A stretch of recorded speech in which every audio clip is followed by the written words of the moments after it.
Hi, I'm Christine Benz from Morningstar. Signing up for Medicare seems incredibly straightforward, but there are actually pitfalls to be aware of. Joining me to cover some of them is retirement expert Mark Miller. Mark, thank you so much for being here. Hi, Christine. Mark, let's talk about this. First of all, what is the initial enrollment period, sort of the general enrollment period for Medicare? Yeah, as we go through this, I think listeners will see it's not so incredibly straightforward, unfortunately, which is really unfortunate. It would be great if it was simpler. The initial enrollment period for Medicare is very straight. Actually, that is kind of straightforward. That is, you turn 65, which is the eligibility age for Medicare. The initial enrollment period is if you're ready to enroll at 65, you can do this as much as 3 months before your 65th birthday and as late as 3 months after. That's the initial enrollment. Okay. And then your coverage will start a month later than your enrollment date. So that's worth thinking about if you're transitioning from workplace insurance. You want to avoid gaps. Make sure you do it early enough that, with that 1 month lag, you get covered. Okay. So there's also what's called a special enrollment period. Let's talk about that and who that affects. Right. Also fairly straightforward. This is, let's say you are continue to work past 65. You're 66 or 7. Now you retire. And so you want to sign up for Medicare. This is there's a special enrollment period that lets you do this, assuming that that's your situation, and the rules are pretty similar. You sign up whenever that point is of retirement, and your coverage starts a month later. Let's discuss some of the situations that would prompt someone to delay filing for Medicare, so not filing at around age 65. Right, so a lot of this stems from sort of the way that Social Security and Medicare used to interact, now interact. If you are already filed for Social Security before age 65, your Medicare card comes automatically when you turn 65. So all of this that we're discussing becomes kind of not important to you. Your card will arrive. You go ahead and make your elections on things like your Part B coverage, whether you want traditional Medicare or Medicare Advantage, all those choices. But you're enrolled automatically at 65. But with increasing numbers of people working longer, not filing for Social Security, trying to delay their claim for Social Security, usually a good thing to do.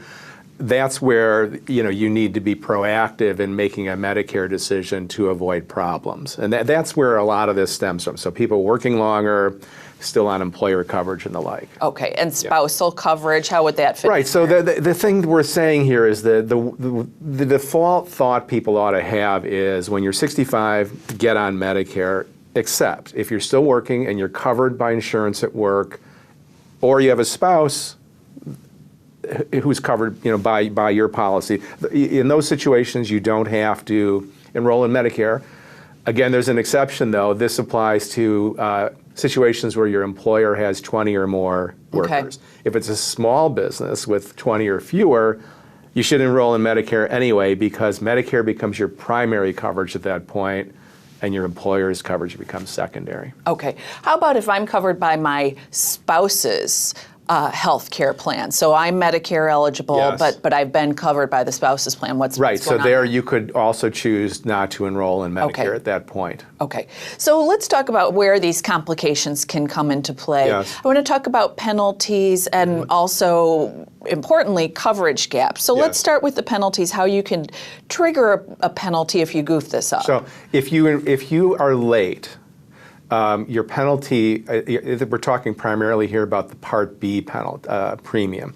You'll be charged a late surcharge for your premium equal to 10% of the Part B premium for every 12 months that you're late, and that's a lifetime penalty. So imagine that you're 2 years late, 20% penalty on your Part B lifetime. It can really add up to significant money.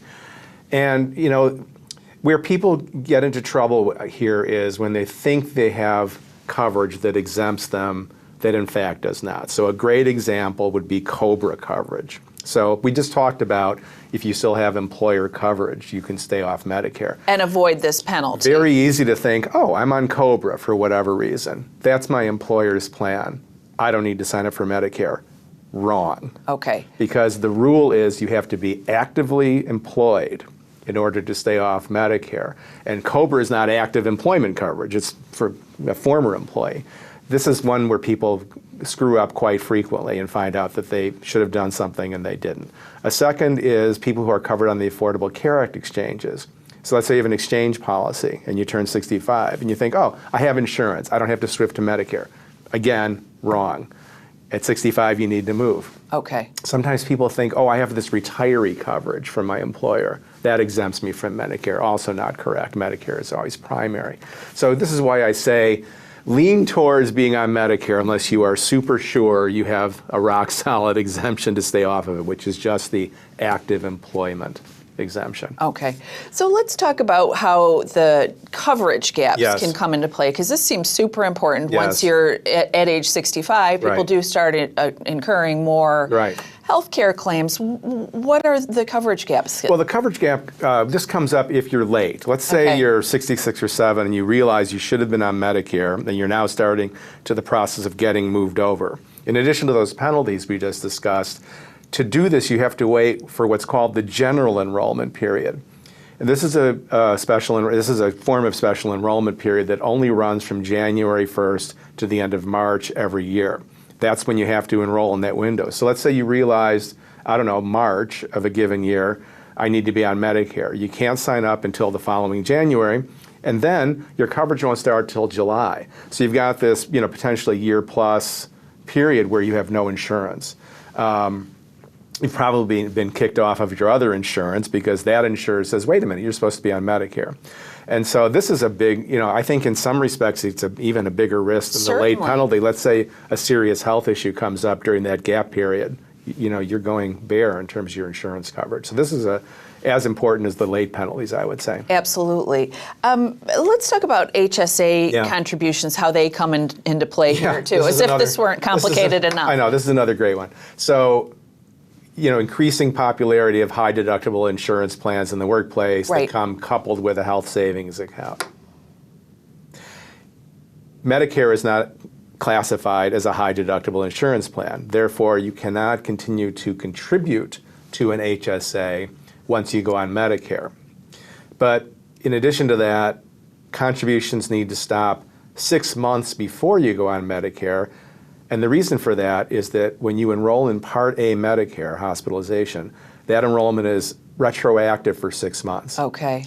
Now, the consequence of this are some tax penalties. So the tax advantages that you're enjoying on the HSA contributions means you're going to have some tax penalties. Just You'll owe the new back taxes. contributions. Yeah, so not a disaster, but Yeah. it's something to look out for and try to coordinate. Okay, Mark.